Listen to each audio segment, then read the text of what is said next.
Hey everybody, Moarhammer here. I've got another battle report for you. It's my Nurgle against Khorne again, ready for some good chaos on chaos action. And it's another battle plan from, I think, the Garmaraz book, called The Cursed City.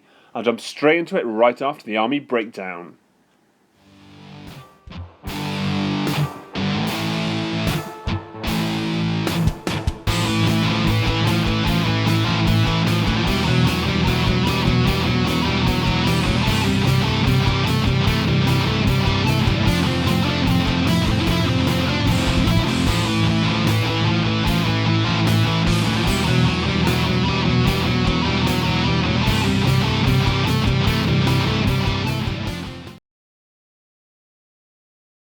So here is a picture of deployment, and as you can see, it looks like the picture of the second turn. And that's not because I forgot to take pictures, that is because this is how the deployment looks.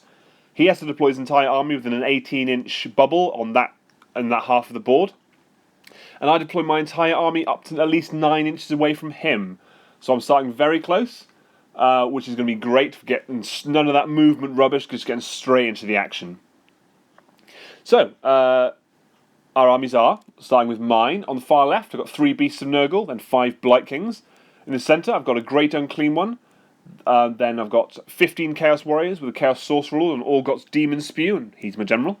And on the right-hand side, I've got 30 Plague Bearers and Epidemius. Then he has got, starting on the left-hand side, he's got a big horde of 20 Bloodletters, a Skull Cannon behind them. To the right of them, he's got 6 Blood Crushers. Behind that is a Blood Secretor. In front of that's a Wrath of Khorne Bloodthirster, so he's been upgraded to the Wrath of Khorne. And on the right-hand side, he's got a Spawn, a Sorcerer Lord, a Demon Prince, and 5 Chaos Knights. And these are in the, I think it's the Godsworn Warband, or some. There's a formation in the Destruction book. I can't remember what it's called. God's Ruin Warband, something like that. Some God Ruin War, Hate, Death, Blood Warband, and basically that formation allows them to attack one of the heroes in that, so the Demon Prince basically, to attack in the hero phase, which is pretty nasty. So I was approaching that tentatively. So the idea behind this game is to kill your opponent, and whoever kills the opponent the fastest wins. With the caveat that because I get to deploy so close, and because I get to choose who goes first, we have different amounts that we need to kill. So he needs to kill half of my army and he wins. If he kills at least half of my models, he wins. But if I need to kill 3/4 of his. And with the numbers we had, he needs to kill 29 models, whereas I need to kill, I think it worked out as 27 models, just because he had significantly less than me. So we had to kill about the same number of models, but he had a lot less. That's how it worked out. So yeah, it was going to be a brutal and relatively short game. I say short; it still lasted the length a normal game would. Well, we'll get into it. We'll get there. We'll get there. So, as I said, I get to choose who goes first, and it would be stupid to give him the first turn because I want to smash his face in straight away, and that's exactly what I do. I rush everything pretty much as far forward as I can. I put Oracular Visions on the Great Unclean One. I put Festrin Rot on the Great Unclean One. I do try to cast something, but it fails. My movement phase, on the right-hand side, I move my Plague Bearers towards the Knight. I wasn't planning on charging them. I was planning to take the charge and kind of keep these guys tied up until I could deal with this stuff on the left-hand side. Because I know my Plague Bearers are a really good tar unit. Tar pit unit, even. My Great Unclean One I was planning to send straight into the Bloodthirster. My Blight Kings were going straight to the Bloodletters because they were pretty good at dealing with them. And I was hoping my beasts could wrap around the side and take care of that Skull Cannon, hopefully punching through and be able to take care of that Blood Secretor, because I need to deal with him ASAP, because I hate those guys. So, in the shooting phase, my Great Unclean One aggressively vomits at the Bloodthirster, knocking 3 wounds off him, which is ideal. But that is all the shooting, so we go into the charge phase. And pretty much I make everything that I wanted to make. My Great Unclean One smashes into the Bloodthirster, my Blight Kings hit the Bloodletters, and the Beasts hit the Skull Cannon. And as you might expect, I go with my Great Unclean One first, and Oh no! He has one wound left. I didn't quite kill him. It was so close. I rolled really well, and he didn't quite manage to do the job. It was heartbreaking. Oh, I rolled like a. If I rolled one more on my D3 or something, yeah, he would have died. But he didn't. Oh, it's gonna hurt. So yeah, he piles around with his blood letters next, ready to kick my ass, and he does okay. He kills 2 Blight Kings, leaving a wound with one wound on him. But that's okay. You don't need many of these guys to get through a horde of lightly armed people, so that should be alright.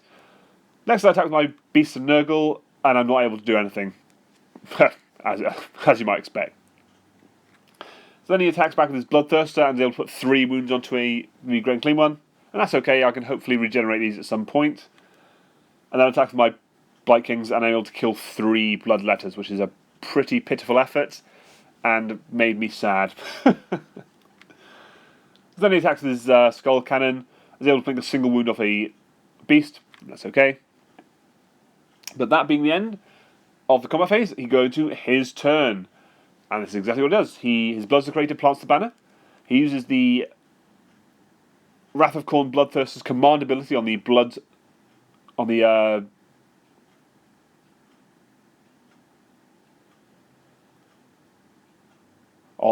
Crushers. So they run away all the way around that combat, ready to charge Orgots. I was hoping they were going to charge the Warriors, but hey-ho. Then on the right-hand side, his Chaos Knights move around that forest, and his Demon Prince and Spawn run up to the unit Plague Bearers, getting ready to charge. So, in the charge phase, like I said, the Blood Crushers slam straight to the side of Orgots, and I wasn't too fussed about that, because I know at least if he takes wounds from mortal wounds or whatever, he can bounce them back and hopefully do some damage, which would be ideal. And then the Knights, Demon Prince, and Spawn slam into the Plague Bearers. And again, I was okay with this. I just needed to hold them up for as long as possible, and this could be tricky. So we go into the combat, and the first thing he decides to strike with is the Bloodthirster, and is able to hack 5 more wounds off him. So he puts him on to 9 wounds, which is a bit... oof. I was hoping to have been a bit more healthy after killing the Bloodthirster. But fortunately, one of those wounds bounces back, and the vile bile spurts in his face and kills him. It gets in his eye, and he dies. And that's great. So even though my Grand Cleanman can't exactly attack anything else, it's good to have him out of the way. So I decided to attack with my Blight Kings next, and after seeing their pitiful effort last time, I wasn't hopeful, but boy, do they turn it up. Oof. And managed to murder 10 or 11 Bloodletters. They do really, really well, so I was very happy with that. Especially seeing as I've got my mission is to kill models rather than necessarily hard things, so that's fantastic. And then he attacks with the Demon Prince over here, and he rolls pretty well, to be honest. I think he casts Demonic Power on him, so he kills 6 Plague Bearers, which is pretty nice going. And then I decide to attack with Orgots. And I roll pretty cack, actually. I'm able to put 3 wounds onto a single Blood Crusher, not even able to kill one. Which is a bit sad, to be honest with you. So then he attacks with his Knights, and is only able to kill another 2 Plague Bearers. He is still at -1 to hit, so that did help a lot here. So I pile in with my Warriors around the Blood Crushers, and I'm able to hack apart a whole Blood Crusher, or at least put the single one remaining wound that one had on them. So yeah, that's okay. So then he piles in with his Blood Crushers to attack. Attacks, does 5 wounds to me, but only one of them bounces back to a Blood Crusher. So, not a great trade, but I'm not too uncomfortable about this combat. As long as Orgots doesn't keep fluffing his rolls. So then I pile with the Plague Bearers, and in they go. I'm able to do very little. I think I put a wound on the Demon Prince and a wound onto the Chaos Knight, and nothing onto the Spawn, which isn't too bad. So he attacks with his Skull Cannon next, and is able to put 4 wounds onto a beast, not quite able to kill it. Not quite being able to kill it. So That's something. And when I attack back, they really turn it up and able to put 6 wounds onto the skull cannon, leaving it only with 1 remaining, which is fantastic. Really good show. And then the Bloodletters pile in, and they are under the influence of the Bloodsecrator's banner now, so they have got a whole bunch of attacks. They're able to kill one and put 2 wounds onto another, which is not too bad. I can take that. And then he attacks with his spawn, and is able to kill. I think he actually kills a whole Plague Bearer, which is fine. I can live with that. So we go into the initiative roll-off, and I win it, which is ideal. I'm very happy about that. The battle plan involves wounds being caused by spirits of the dead. I won't go into the rules now. You can look it up on the battle plan if you need to. Basically, the higher the number of models that die, they can come back as spirits and kind of stab people, I guess. And a couple of things do die that way. I think I lose a Plague Bearer or 2.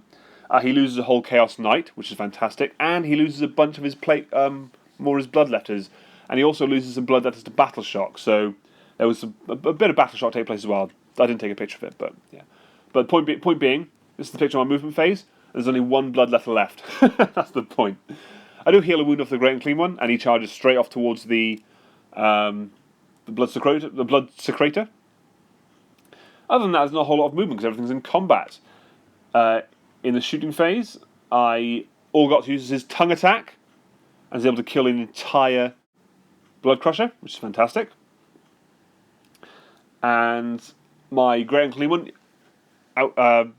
aggressively vomits at that remaining Bloodletter, killing it, freeing up those Blight Kings to hopefully smash into either the Bloodsecrator or the Skull Cannon and really help taking them out, because I need to get rid of these models fast.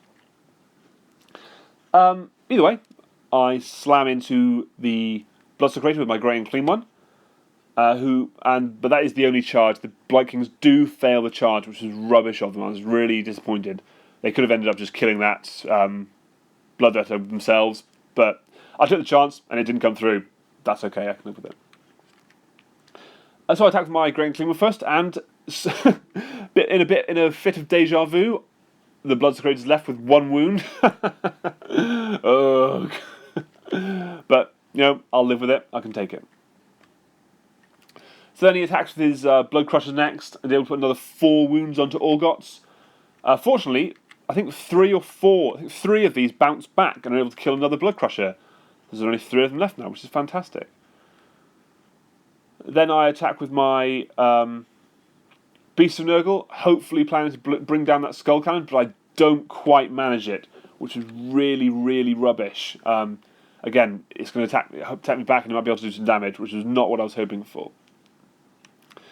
So then he piles in attacks with his Demon Prince, and isn't able to do a whole lot. I think he kills 1 or 2 Plague Bearers, but doesn't do a whole lot. So he piles in with his Skull Cannon next, and I think I attack with my Plague Bearers next, but don't do anything. Then he piles in with his Skull Cannon, able to kill a beast and put 3 wounds onto another. So that thing's actually raking through the wounds now. And then he piles in with his Knights, I believe, and kills 1 or 2... Oh no, sorry, this is me piling with Epidemius, and I kill a Knight, which is fantastic. So he attacks next with his Bloodsecrator, unsurprisingly isn't able to do anything. So I pile in with my Chaos Warriors over here, and I'm able to put another wound or 2 onto the Blood Crushers. So, yeah, making my way through them. Then he attacks with his Demon Prince, or his Spawn, I think, and is able to kill a Plague Bearer, so no big deal. And then Orgots attacks. Brings up with Rot Axes and able to cleave another Blood Crusher in 2, leaving 1 on 1 wound. So, again, I'm making my way through them pretty fast. So, I believe then his Knights get to attack and kill 3 Plague Bearers, but that's about all that happens. So, we go into his turn, and this is a bit of an interesting one. So we kind of calculated up the points, and we realised that he was 2 models away from being at the... Well, I was 2 models away from killing what I needed to kill to win the scenario, and he was 4 models away from killing what he needed to kill to win the scenario. Both of which were fairly likely to happen. So, what he does is basically flee. His skull cannon at the top there runs away from those beasts. His blood crushers in the middle ran away from Orgots and the warriors. His demon prince and the knights stayed in with the plague bearers so they can take them out. And his blood secretor stays where he is just because he didn't need to run away. And he wanted to get the +1 attack from the banner, because if he fled with him, he wouldn't have been able to get the +1 attack on the demon prince. And that's really what I needed. So the formation bonus from that, the God's Ruin warband or whatever it was that I mentioned at the start, he uses that with his demon prince and kills 3 plague bearers, putting me down to, he only needs to kill 1 more model to win the game. So as you might expect, this is getting pretty tense now actually, which is great. So we go to the combat first, and he attacks with his demon prince, and he totally fluffs his rolls. He doesn't kill a single plague bearer, so he's still that 1 away from killing the last one to win. So I attack with my Grey Unclean One, and I'm able to punch the Blood Secretor in his face, killing him, leaving me also 1 model away from winning the scenario. So he piles in with his knights then, and it is unfortunately able to kill a plague bearer. So at this point he hits his threshold, but there's still opportunity for me to make mine. So Epidemius piles in, I get 2 hits, I get 2 wounds, and he passes 2 5-up saves. I mean, I can't do the D3 damage for each of those, so I don't kill a knight. The Nurgling base does put a wound onto one, as in the Palanquin's Nurglings. So I do put a wound on one. I've still got my plague bearers to attack, so there's still time to get that last wound. His spawn then piles into attack, but doesn't do anything, fortunately. Not that it would make too much difference. So I pile with my plague bearers, and I don't kill him. It was so close. He had like 2 or 3 saves to make, and he makes all of them. And he smashes it, he just smashes it, and there's nothing I could do. And with that, the game slips away, and he wins the game. What a fantastic game this was. It was so close right to the end, even though it was only 2 battle rounds. So much died, it was so close, so tense. And from the start of the game, it felt like it was really stacked against him, because I could counter-deploy him, I got to go first and move first and do all of that, but in the end, because he had to kill so many fewer than I had to kill, it really benefited him, and having that plague bearer unit actually turned out to be a bit of a disadvantage, just because ultimately he'd have only had to kill that entire unit to win the game, and he could have ignored everything else. But that was maybe a poor choice of what to bring on my part, but still, what a fantastic game this was. Really, really enjoyed it. It was brutal as ever. And I very much look forward to the rematch, because there will be one, I rest assured of that. So yeah, I'm very happy with how the game goes. The Blight Kings did pretty well, quite happy with that. The Chaos Warriors were rubbish in this game. I felt like I probably should have maybe put them towards the Knights and the Demon Prince. They didn't perform... I thought they were chasing kind of dying blood crushers around the side of Orgots, which isn't their best utility, to be honest. But nevertheless, great game. Really enjoyed it. I'm enjoying playing some of the battle plans in the book. They were a lot of fun. And yeah, so thanks very much for watching. Please like the video, hit subscribe, or comment below if you like the video. And follow me on Twitter at @MoreWarGames. So thanks very much for watching, and I'll see you again soon.